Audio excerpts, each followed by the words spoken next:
is up, everybody? Welcome to Comic Book Club. I'm Alex. I'm Pete.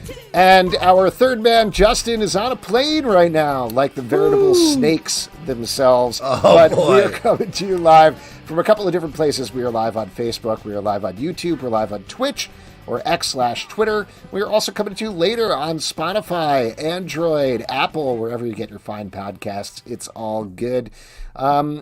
Very excited about the show that we have tonight, Pete. We have a lot of great guests. We have a multitudinous amount of guests to make up the fact that Justin isn't here. We're going to let I just wanted to quickly say please. Sorry for missing last week. Apologies, you know what I mean? But no problem. So I was, for anybody who wasn't here, I was here solo last week, and I think anybody who was listening or watching can agree it was the best show we've ever had. Like, so good. I was going to finish my sentence. I was going to say I'm sorry because it was one of the worst shows I've had to listen to. So I'm sorry to let you down and make you, Well, Pete, if you want, one of the big things that you missed last week is we had two great guests on who both were talking about the intersection of pornography and comics, one of your favorite topics. If you want, I could run down the whole thing for you right now. I listened to it. It's good? all right. You're good? Yeah. Okay. All right. Yeah. I will say I did kind of miss you being there just for for anybody who's just listening. Pete is already half out of the camera, but on that chat, you would have been like, yeah, I've been like, oh God, oh stop, please. I had a good time. I thought it was really interesting, personally. Well, I bet you did. We won't unpack that one. Instead, we're going to bring in our guests here because, as mentioned, we have a lot of them.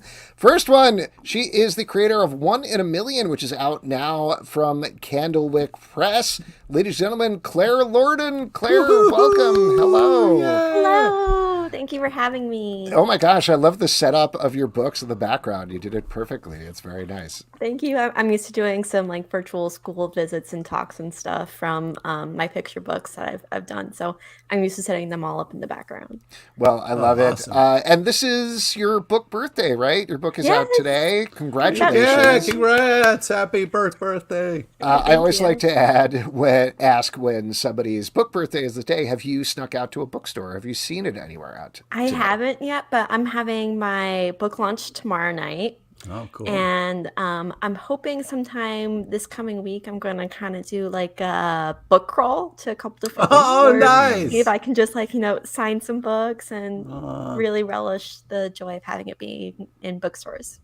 Well, awesome. Well, I love this book. I thought this was a really amazing book.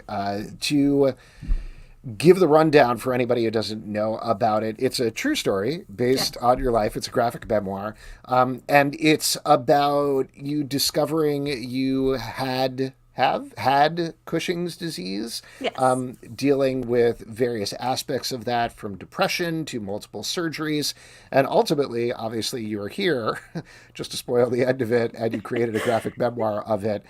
So it does really have a happy ending there. But it's a really powerful, beautiful book. What was it like? And this is a very typical thing with a graphic memoir, but what was it like taking these memories and trying to recapture them in the graphic form? Oh gosh, in some ways it was really hard, and in some ways it was super easy because a lot of these images and places and things I went through are just so visceral in my brain still. But it was also really hard because I was working through my teenage diaries. Wow. There's a lot that happens in about the 8-month period that mostly goes on throughout the book, and one of the challenges was deciding what to leave in and what to leave out. So I had to cut out so much stuff I wish I could have left in. If the book were maybe twice as long, I maybe could have left everything in. If only that would have taken forever. But I'm really happy with how the book turned out, and the stuff that I did end up cutting really didn't serve the story in the way that the stuff that is left in. Well, again, this is a very typical thing about biography, graphic or otherwise, but how do you look at your own life as a story? Because our lives don't typically conform to that 3-arc narrative structure necessarily. So how'd you form that up? Yeah, so that was another thing that was challenging, was figuring out, okay, what time period is chunk? Like, where do I start the book? Where do Right. I end the book? I had a really good idea of where to start it, because it's actually the start of this diary. And it was January 2007, and all of a sudden I was doing really poorly, and I was just going through so much medical testing. So I was like, okay, let's start it from there. And then ending it was another kind of like up in the air. I hadn't figured that out when I sold the book. So I was talking like kind of back and forth with my editor, and we're like, do we finish it? Because my original thought was, I'll finish it right before senior year. And she's like, no, you should go through senior year a little bit just to tell people, how things went. I was like, okay, that Yeah. makes sense. And then story alert, alert, and with me going off to college. Yeah. Cool. Well, one of the things I wanted to just kind of say was, this is just such a beautiful book. I love the art and the tone of it. You did such a great job communicating emotions through the page, which I think is very hard. I was very moved by it. Thank Was you. it hard to put so much of your own life out there? You know what I mean? For Yes. people to see. I would feel so like, oh God, because it's like saying they like the book is almost kind of like saying, do you like my life? It's kind of a weird, how are you dealing with that, or how are you doing with that? Yeah, I mean, that was something I definitely had to go through mentally, which was knowing, okay, like I knew I wanted to tell the story, but then part of me was like, well, if I tell the story, then people are going to know this big dark chunk of my life, and how will people react to that? But just knowing that, when I was going through everything, I didn't really have anyone to talk to, or anybody who I know was going through anything similar, because this was before Facebook, any kind of social media. If there were any like chat rooms out there or message boards, I had no idea. So I was just going through it alone. And so I just wanted to create the book that basically I needed as a teen. And so my hope is that if it helps one person, make them feel less isolated, whether um, they're going through something tough or whether they don't have anything like that in their life, they can get an insight as to what it is like to be sick as a teen. Yeah. Well, I wanted to talk about some of your artistic choices a little bit. First of all, I Sure. have a weird question. I just want to make sure that I'll explain why I'm asking this. In the book, the characters have faces, right? I know Yeah. that. Okay, so the PDF that they sent, at least on my computer, I read it, and it removed everybody's Oh, faces. I, I did. Was there any black? No, I don't think so. Okay, so that's part. Were you reading it through like the spacebar preview, or did you like actually open it up in Acrobat? I actually opened it up, but this has happened before with my PDF. This is not to get like into tech support Yeah. so much as I read this and I was like, what a bold choice to have nobody with faces. oh, And then I I read, swear they yeah, have yeah, faces. totally. Well, because then I went online to grab some preview pages for the show and I was like, hold on a second. Hold on. So that was wild. But the actual bold artistic choice that I thought was really impressive, and just to make sure I read this part accurately, is you go from the story pages where it's you and your life and things are happening to you, and there's some exaggerations there in terms of the physicality of the thing, but most of the time it's presented semi-realistically. But you break it up with these chapter breaks, which have bold, dark pages between them that show off just raw emotions of what you're going through. What led to that choice, and what was it like breaking up those pages in that way? So for some reason, it just kind of happened where it was. I knew I could tell people, oh, hey, I was depressed. But it's another thing to show people what depression actually feels like. And a lot of people out there, they haven't experienced depression. They know it's bad, but they maybe don't have a firsthand account of what it's actually like. And so it was kind of like that with a lot of my symptoms. And so it just kind of organically fell into the story that way. And the stylization in those pages is a little different. I wanted to kind of almost reminisce of my sketches at the time, because to kind of be kind of more what my mind was going through. 17-year-old Claire. Well, yeah, I just wanted to say thank you so much for making this book and sharing your life. I think that, like, regardless of, you know, if people have similar things, just to kind of see how, you know, somebody could kind of, like, for lack of a better word, snowball, like something happens and then that leads to other things, and then it kind of like I think it's super helpful to kind of see those steps. And even if you're not dealing with the same thing, I think people do fall under certain things where something bad health can lead to other things and lead to other things. So like just kind of putting your struggle out there really gives somebody something to kind of see or relate to, or at least to kind of learn about and experience. I think it really helps people. So thank you so much for doing this. Thank you. That means a lot.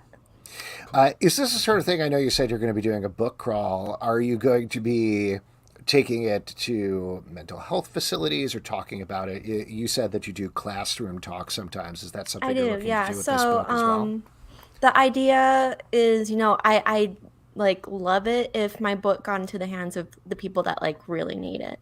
So I know that there are facilities out there that do like share books, or where like a doctor might be like, hey, you know, check out this book, it might be really helpful for you. So that would be amazing. I would at some point kind of like to do a press release to some of the different organizations, just be like, hey, just so you know, this book exists, it might be helpful for people that come to your organization or are going through something similar.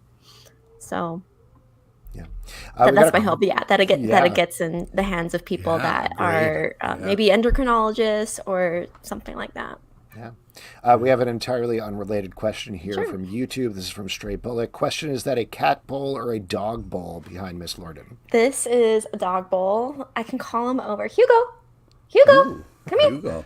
Guest appearance by a dog. I love it. This is the best podcast Let me ever. get some food.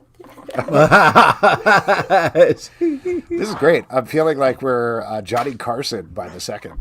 Yeah, exactly. Oh, this is wild. This is wild stuff.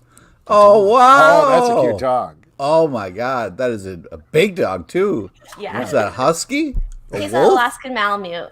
Oh, wow. Oh, my gosh. Do your next book about him. Man, I could watch this all day. If you're listening to the podcast, this is an adorable dog. Like, it's more than adorable. It's beautiful. Yeah, I mean, it's, you know, like you see that kind of dog in commercials and stuff. It's pretty amazing. Yeah. He knows it too. Oh boy. And you have other books that you've done as well. Is there anything else you want to plug other than One in a Million? Sure. I have 6 picture books that I either authored and or illustrated. The one that I authored and illustrated is called Lorenzo the Pizza Loving Lobster. It's about a lobster who discovers pizza one day and tries to recreate it with his sea turtle best friend. Oh, that's amazing. That's great. I love it. Claire, congratulations on the book. Good luck on the book crawl. Really loved it. Wishing you all the success. Yeah, Thank you so much. Thank you for having me. Of course. Have a great care. night, Claire. All right, there we go. Once man. again, the book is called One in a Million. It's out now from Candlewick Press, so you can pick it up absolutely everywhere. And that was Claire Lordon. Such a amazing book. Definitely worth checking it out for sure. Yeah, it's very absolutely moving. It's, and I don't want to speak out of turn, but it's even better when the people have faces, Pete. I don't know if you know that. What? You don't say. It really changes everything when they don't just look like these white ghost washes of things, which also is interesting, mind you. But anyway. Well, it is very interesting. Why don't we bring in our next guest? He is the creator of Typical Campus, which is now back on Webtoon as of 2 weeks ago, I want to say. I don't know how time works, but ladies and gentlemen, George Papandreou. George, welcome to the show. Hello. Welcome. How's it going, guys? Oh my gosh, Awesome. Excited to have you here. You seem like you're on a Typical Campus yourself. Are you calling in from there or just No, your I am. home? I am home right now. Yeah. Right. I managed to clean my room somewhat. Everything that's out of frame is still just as messy, but I managed to make it presentable somewhat.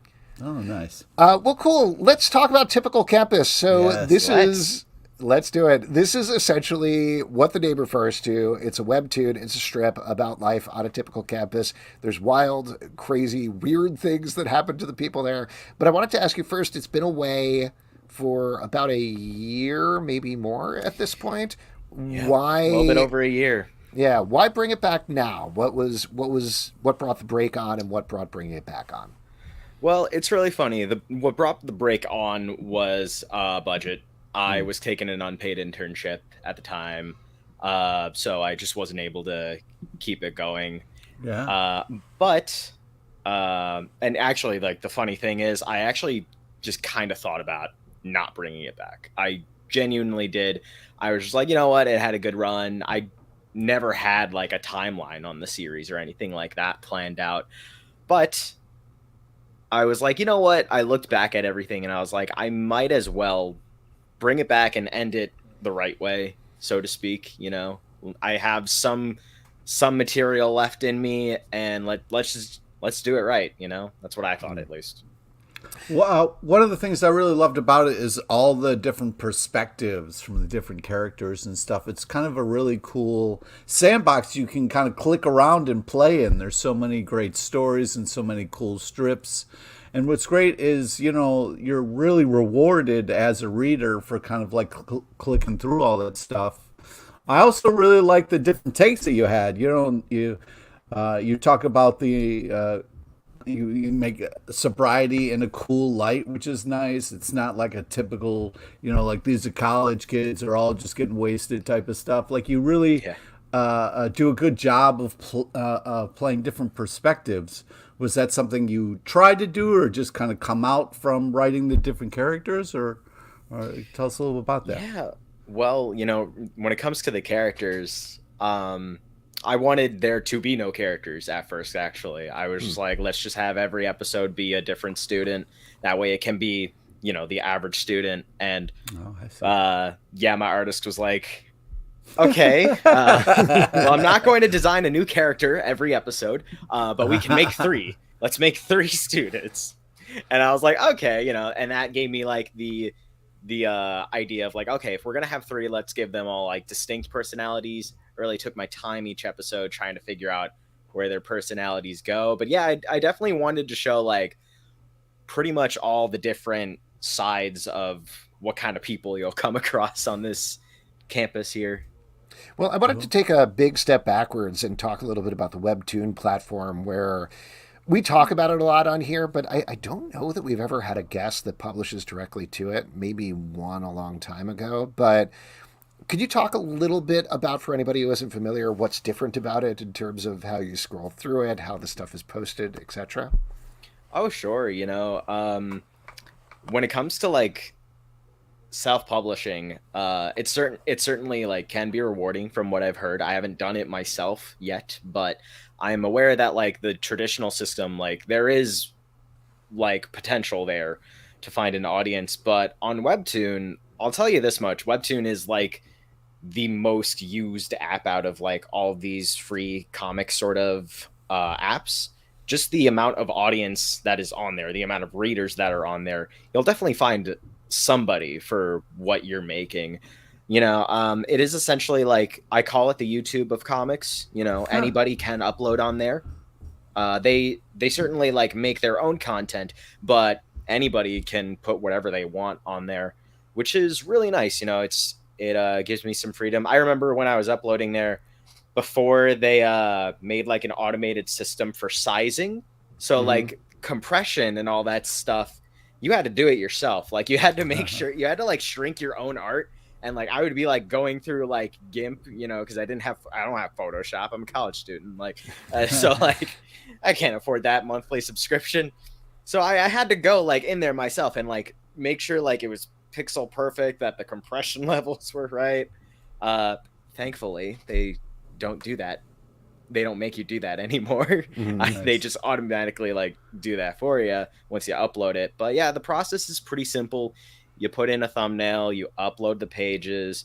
When it comes to like the scrolling format itself, we really struggled with it. Not that we struggled with it. We were just trying to figure out like how we wanted to do it. If you look at the earlier episodes, it's kind of more so like a traditional comic. And then like once we started getting used to Webtoon, we started reading more stuff on the platform. There's a lot of fun series to read on the platform. Once we did that, we were kind of like, okay, let's try this. A lot of communication between me and my artist, really. That's what it comes down to. Well, I thought one of the things that I thought was particularly interesting about yours, and I've read not a ton on Webtoon, but some, usually what I've read is more story-based things. Yours is almost like a traditional 4-panel comic strip that you find on a comic page, but because it's vertical, I think, and you're scrolling panel by panel, it really changes the rhythm of the humor. I think this is what you were getting towards just now, but oh yeah, how did you embrace that? How did you crack that, do you think, in terms of making sure that the jokes hit at the right pace? Hopefully. I assume. Yeah, well, it definitely comes to like, it comes down to how many panels we use. We kind of figured like, I don't know if you, depending on how closely you pay attention to reading the series, we kind of figured out that like 6 is usually like the sweet spot for the amount of panels you usually do. And, you know, I give my artist plenty of freedom to like add or take away if need be. I look at the page. I'm like, yeah, if she usually changes something, adds a panel, maybe takes one away sometimes. And usually it works out really well. And yeah, I often preview the series on my phone. I preview it like the pages when they're coming in. I preview them on my PC and then on my phone, see how like it goes. If you know, usually like you would see the panels and like, okay, once they scroll, then they get to the punchline. A lot of stuff like that we certainly pay attention to. Yeah. This is, per the name, and like we've been talking about, set on a typical campus, and like you said, you're a college student. Was there anything that is too far? Something that you're like, ooh, maybe we could have done that on a typical campus, but that took things too far? Do I bring this up? That's a good question. Absolutely. Nobody's listening. Don't even worry about it. Yeah, cool. Trouble. You said we can like, there's no like restrictions, right? As to what we're talking about. Okay, yeah. So we thought about doing a school shooter joke. I wrote the script and everything, and then like by the time I got the first sketch, both my artist and I kind of just looked at each other and we were just like, yeah, no. Like, we were just like, a little too far. That's like really when we figured it out. We were kind of just like, okay, that's how much we want to push the envelope. Anything past that, nah. It was still just like maybe a little bit funny. But we were still kind of just like, yeah, this is a little too far. Well, listen, I mean, it's good to know those limits. So I'm glad that you figured that out. What is...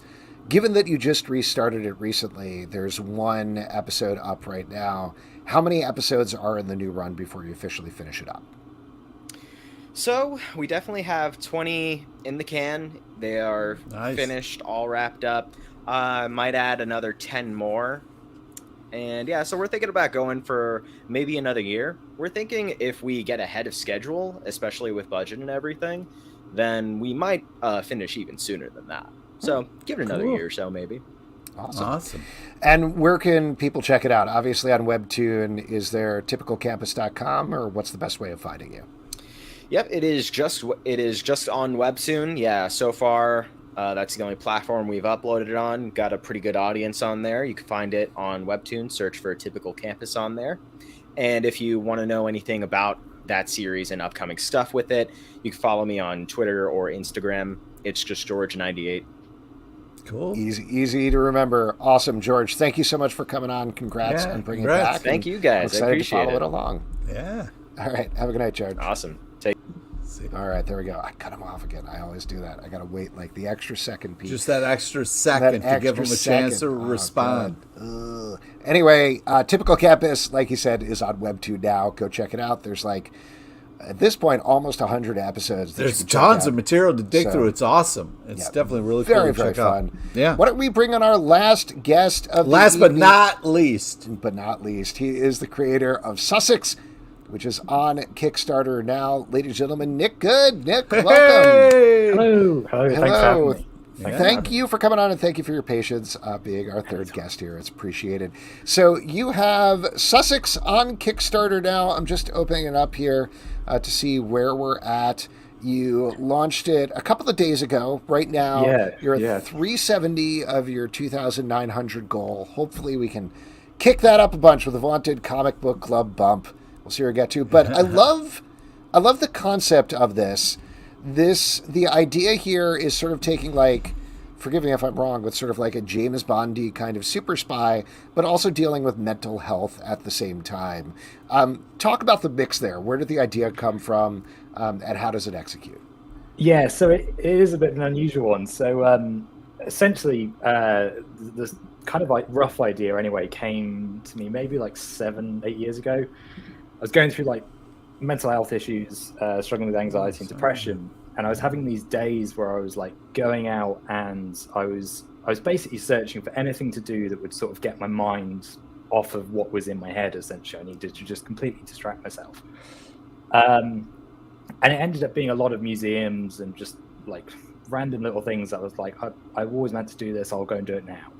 And one of the places I went to was Bletchley Park, which, for anybody who doesn't know, it's basically where they broke Enigma. It's like the home of code breakers, and Alan Turing and all these incredible people who did all this kind of like espionage work in World War II. And as I was walking around this kind of campus, it was raining, and the whole thing was like very atmospheric and quite surreal because it's such a peaceful place. But you just know that so many people worked so hard to do these really life-changing things. And because I was struggling with all these issues in my head, I was reading the stories of these code breakers and these like essentially the start of like spies and espionage in general. And I just thought, I couldn't do this. Like, in my state of mind with anxiety and depression, like if somebody was like, you need to do this because it's actually going to matter, I'd be like, I'm out. I can't. I don't know what to do, and I just crumble. And that thought stayed with me for so long, and I just didn't really know what to do with it. I had this idea of this spy who was trying to do like really important work and help out this massive war front, and at the same time had mental health issues, because I was so aware that back then as well there was no help for mental health. It was like if you had anxiety or depression, it's like on your own with it, and that good luck. I was like, it's like, how do you do those things? And then I did a creative writing course a few years ago, and the whole thing was like a real kind of like hot pot for just ideas and it kind of exploring anything. And this idea just sort of fell in my lap, that I was like, oh, I could just tell a story about a spy, like at the very start of kind of espionage. So it's the SOE, which is the special ops exec, and tell this story of this guy who will parachute into France, and it's a very specific period of France where D-Day's happened and the Allies are pushing to liberate Paris, and then essentially the rest of France. And so it's this really short window, and I've sort of bent truth slightly, and sort of envisioned France as this way of, it's almost like a lot of skirmishes, and there's a lot of people kind of grasping to make a difference to the war. And one of those missions is what this character Archie goes in to do.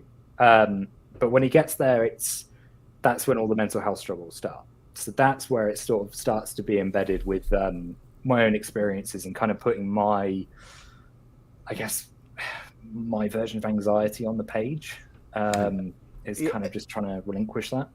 I think it's interesting that you say that, because now when I'm thinking about when I read it for this first time, there's this interesting idea of like, oh my God, we need to get this done. And then the other person's like, yeah, but we should have some tea, and it's this kind of conflict of ideas and what's more important. And it's kind of like this interesting thing of like, there should always be time for tea, but we have these serious issues too, you know what I mean? So it's funny to kind of hear you talk about that, because it makes a lot more sense now reading it. I really love the art, the darkness in here, the kind of noir feel. I also really love the kind of language choices that you're making. It definitely feels like a certain time period. it almost feels like you have a passion for this time period. Is there some kind of thing that kind of draws you to the specific time period? A little bit. I think a lot of my stories always kind of have a bit of a historical element to it. I don't know why, I just sort of gravitate to certain periods of history. I'm like, I really want to tell this, and I want to tell this kind of story. And usually when I kind of get an idea in my head of like, this is the period, I'll just research for ages, whether that's like reading books at the time or watching films or shows or whatever, and just sort of try and grab a tone of voice essentially and try and place it in that time period.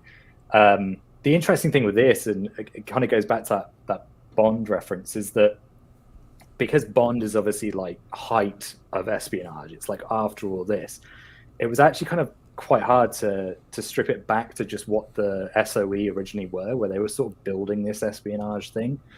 And so much of their real life kind of stories and facts and stuff is like really hard to find because they burnt so much of it at the end of the war.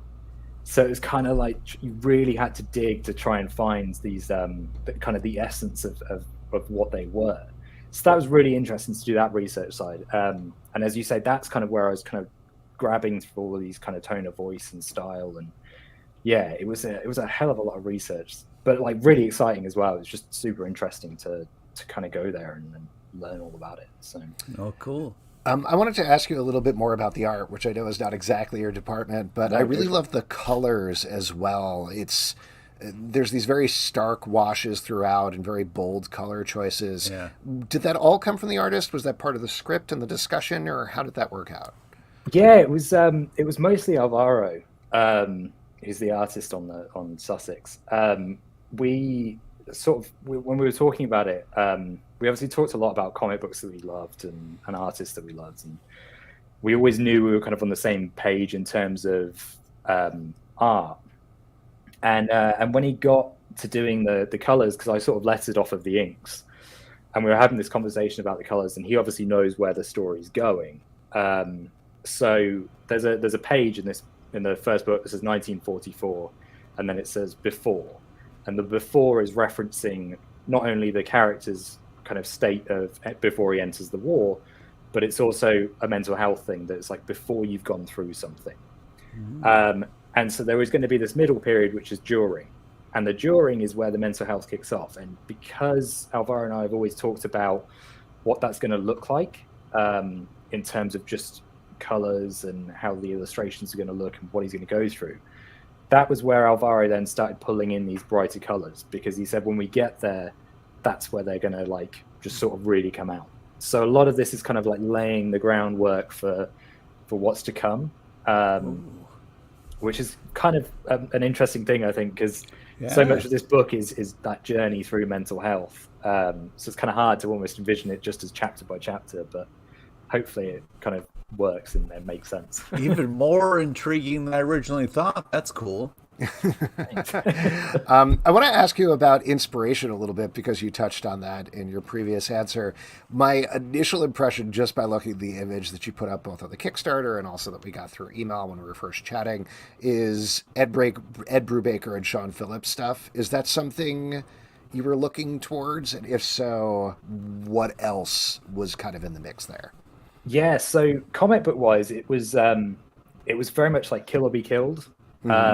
Just because I knew that I was writing a character who was obviously going to go through his mental health issues. And in doing that, for me, one of the things is when I look back on the kind of state of mind I was in, it feels really alien. It's like a whole other person. It's like, how was I ever in that state of mind? Oh, wow.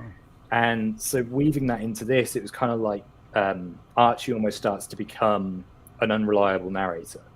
And that was one of the things that Kill or Be Killed did so well, is that when you're following that character, you're like, can I trust him as the narrator for this story? Like, is he the right person to be telling it? And that was kind of very much the Kill or Be Killed reference there.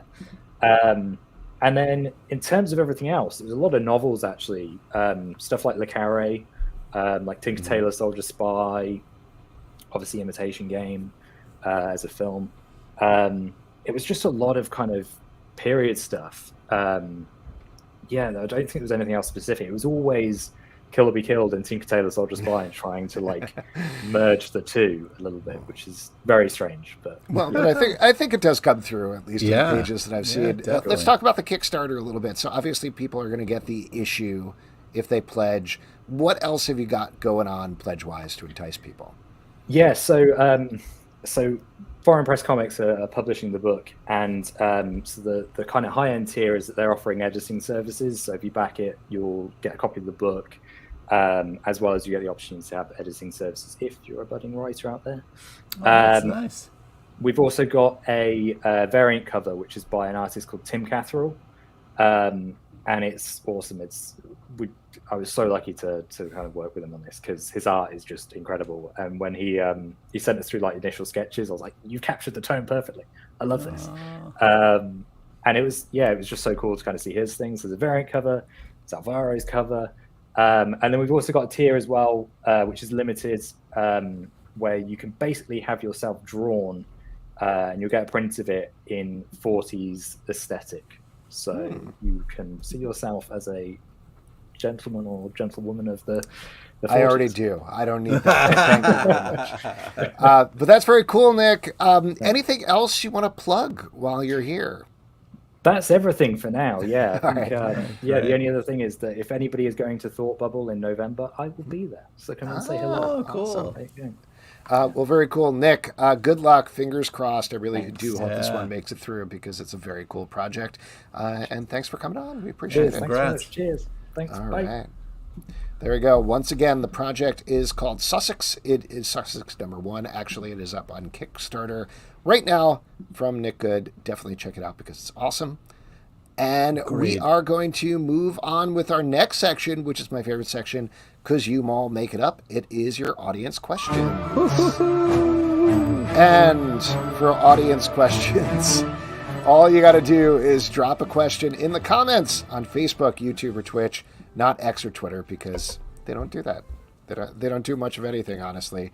While we're waiting for questions here, why don't we talk about what we're drinking tonight? I'm not drinking anything at the moment because I'm feeling a little under the weather. Again? Come on, man. You are killing me. Oh, man. Here's the thing, not to get too much into my personal health, but the weather here in New York just changed from like 80 degrees outside to the next day it was 40 degrees.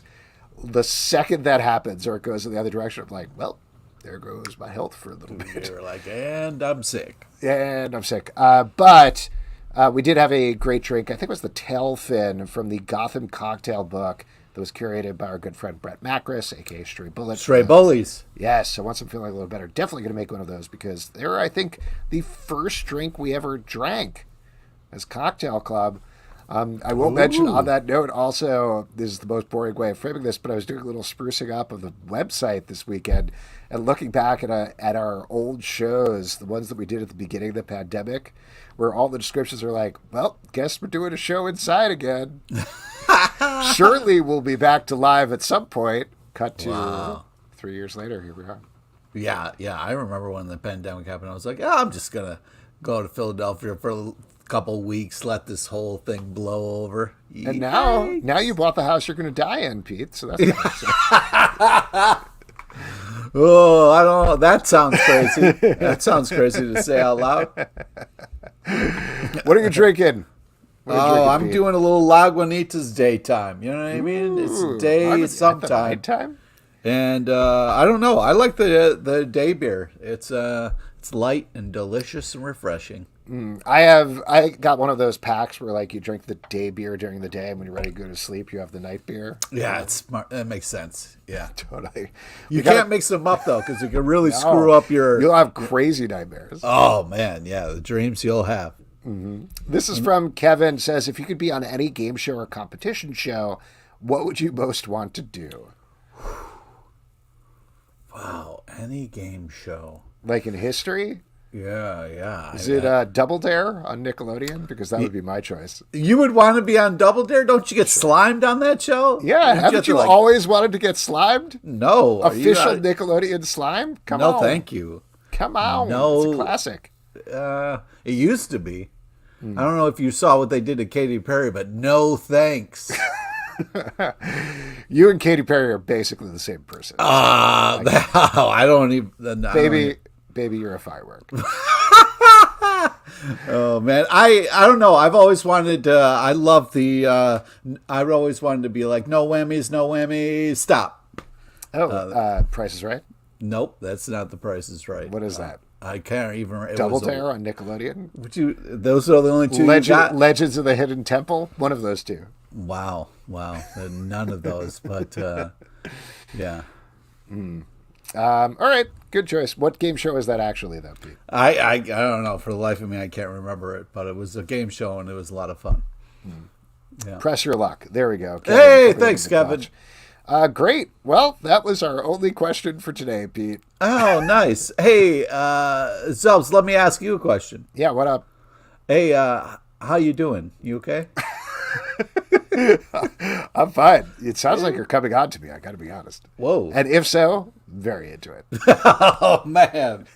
This show just got weird. I'm already Jedi married to Justin. I can't even, you know what I mean? Don't press your luck, man. Oh, nice. Well done. All right. Well, that's a great way of wrapping up the world's shortest audience question section. Yeah. Why don't we move to our next section, which is trivia, and for that, I'm going to turn it over to Pete LePage. Oh, man, I don't know if this is a good idea. No, probably not. Maybe I should just do it at this point. Ooh. Wait, there is another question that just came in. Oh, there is another question. Yeah. All right, well, I'll turn off this music, and then we'll bring up this question. And then, here we go. Yeah. This is from Stray Bullet. I have a friend crashing with me for a minute, and this friend who doesn't want me to ask this question wants to know, Pete, if you had a secret crush, should you tell them? Oh, my God. Well, that's the thing about secret crushes. You know what I mean? Because there's a reason, you know, it's a secret. Because I think you're scared of telling the truth. I think that, like, there's something behind that that makes you go, like, you know, I shouldn't tell them. You know, I've had a lot of them over the years, and unfortunately, some have gone well, some have gone horrible. You know, sometimes you get the, oh my God, me too. I've also had a secret crush on you, and that's the best it can go. You know, but unfortunately, it's you know, it goes the other way as well. But you know, you kind of put that out there. That's a relief. So. Yeah, it really just depends on, you know, if you feel like getting your heart stomped on that day. If you're feeling confident, you know, roll the dice, see what you get. I feel like it's better to take a chance and just know, right? As long as you're both single. If it's somebody, if the other person's in a relationship, if that's what your secret crush is about, and you're like, no, I should be better for this person, maybe wait a little bit. Yeah. That's definitely, don't want to do that. But... you know, you never know. You got to put yourself out there. You got to, if you want to, you know, risk it to get the biscuit, you got to do it. You know what I mean? Great. I don't know what I'm saying. There we go. This is from Mr. Demo 73. We're back at audience question, baby. Here we go. Is it necessary to read something before the images Transformer and G.I. Joe? The answer is no. Asterisk, right? Yeah. So there's a title called Void Rivals, which is by Robert Kirkman and Lorenzo Di Federici. I'm definitely mangling that name. I'm very sorry about that. But that is a book that stealthily kicked off this whole thing called the Energon Universe. They kept it a surprise. It's about two people who are on opposite sides of a war who maybe have a little more in common than you thought. But it had a surprise appearance, spoiler here, of a Transformer. That Transformer goes into Transformers #1. And we interviewed Daniel Warren Johnson, who wrote and drew Transformers #1. And though he was literally silent about it, when we asked him about one aspect of Transformers, when they're tied into the new Duke comic book, gave like a little shoulder shimmy, knowing look type thing. So I think the answer is probably yes there. Probably there's more connections than we think and all these stuff. So the reason I said no, though, is I think you can read Transformers without reading Void Rivals or vice versa, but ultimately they are connecting into this big story. What were you going to say, Pete? Daniel Warren Johnson has said in other interviews, and maybe I went down a whole YouTube hole of just watching Daniel Warren Johnson talk about his Transformers book. He is a huge fan of the animated movie and this kind of takes place in that world. So if you haven't seen Transformers the animated movie, I would recommend that.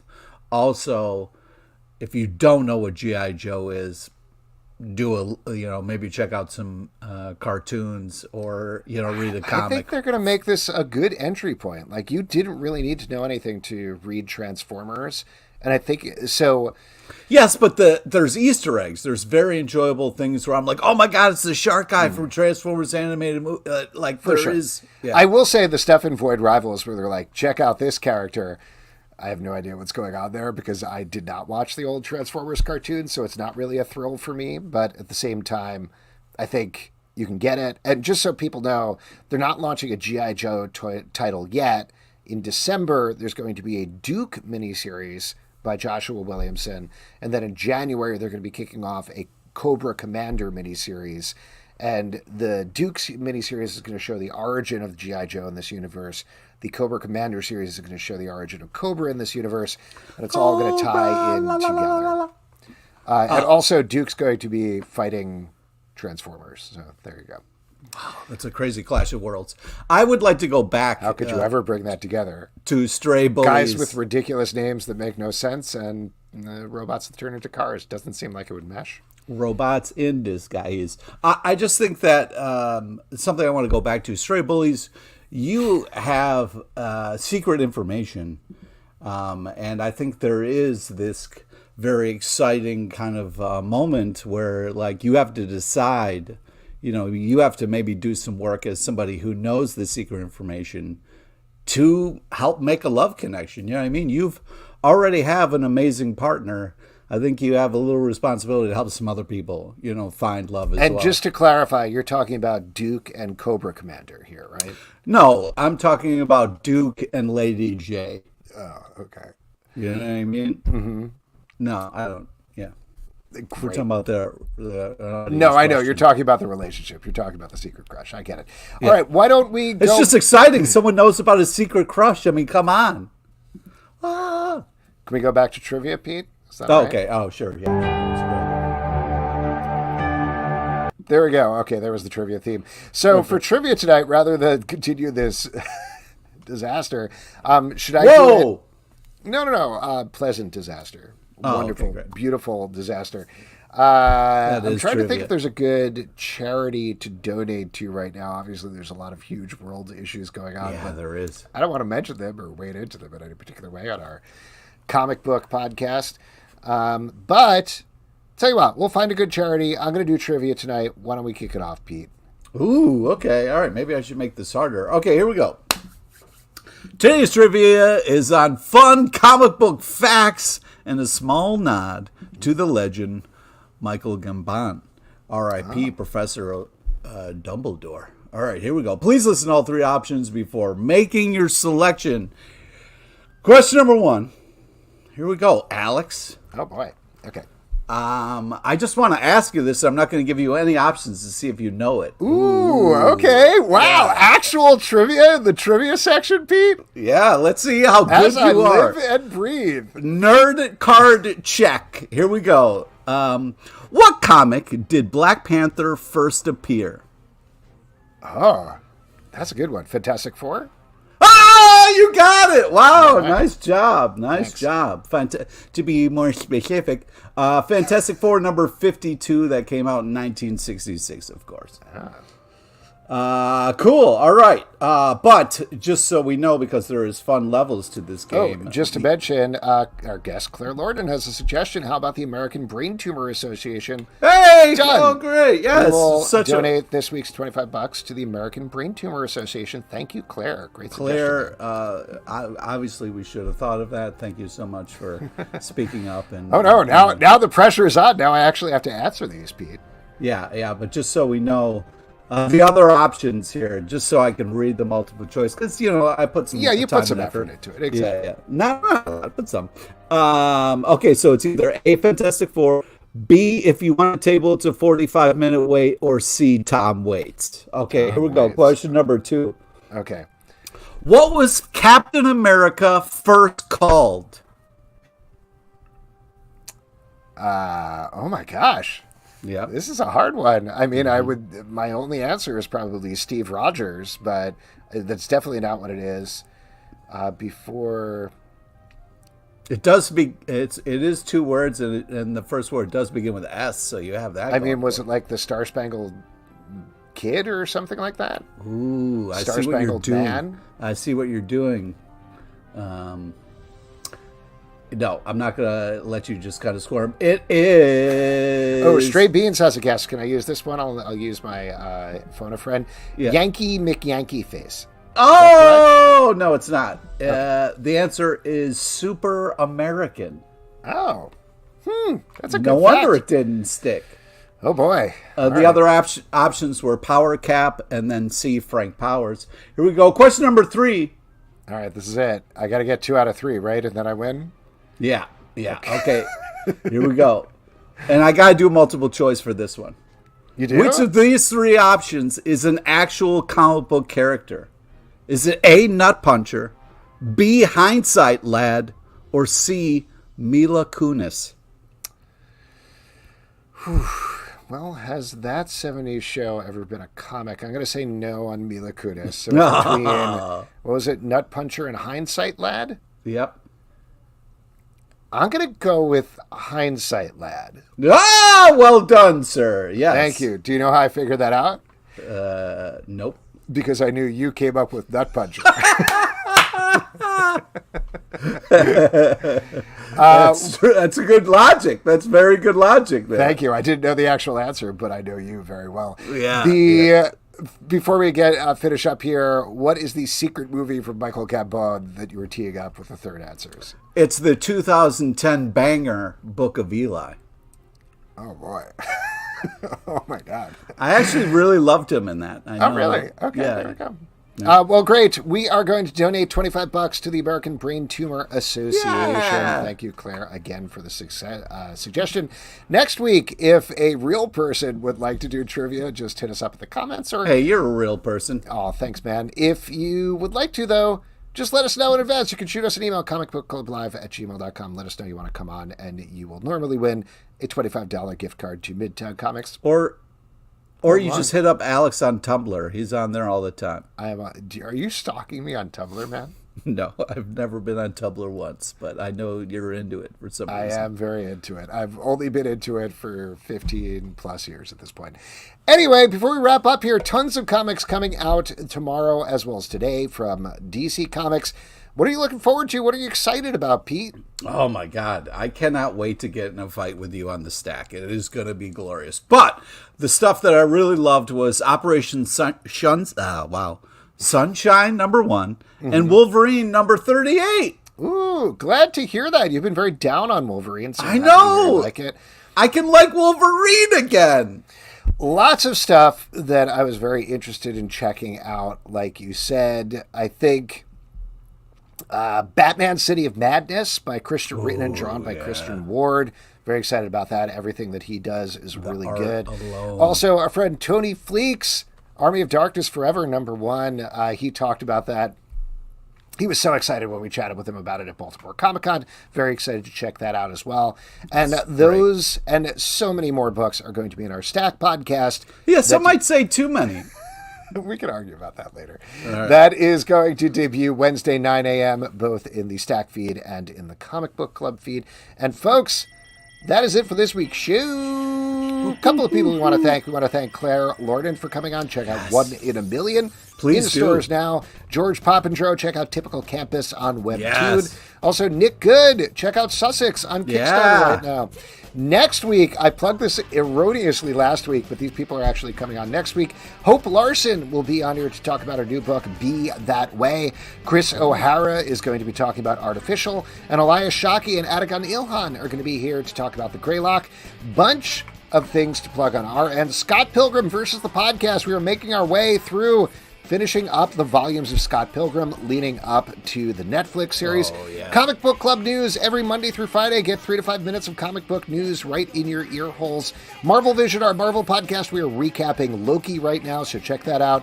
And at some point, we haven't taped it yet, but our Doom Patrol podcast, the Doom Room, is going to be coming back very soon. The Doom Room! The Doom Room. Get out of Zoom, get in the Doom Room. Come on. There you go. If you'd like to support our podcast and all the podcasts we do, patreon.com/Comic Book Club. You can subscribe on Apple, Android, Spotify, or the app of your choice. At Comic Book Live on Twitter/X, Comic Book Club Live on TikTok or Instagram, comicbookclublive.com for this podcast and many more. Until next time, good night. Thanks, everybody. Take care of yourself out there.